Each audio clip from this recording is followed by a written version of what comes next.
ইদানিং তুই বড্ড বার বেরিয়ে গেছিস। অন্যের ক্ষেতে জল দেওয়া বের করছি। ইরি মাইরি কান মামা, ভালো হচ্ছে না কিন্তু, আমাকে মেরো না। ওরে বাবা রে, ওরে বাবা, পিঠের ছাল তুলে দিল গো।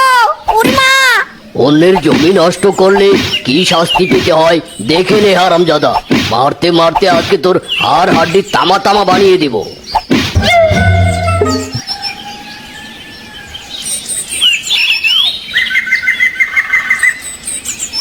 ওরে বাবা, ওরে মা রে, ও বউ, ওরে বাবা, গেলাম রে। বলেছি উপর নিচে আমার, অন্যের সাথে গায়ে পড়ে ঝগড়া করতে যেও নে। স্বামী আমার কথাই শোনেন না। আর বউ, তুমি বোঝো না কেন? অন্যের সাথে ঝগড়া ঝামেলায় না জড়ালে আমার ভালোই লাগে না।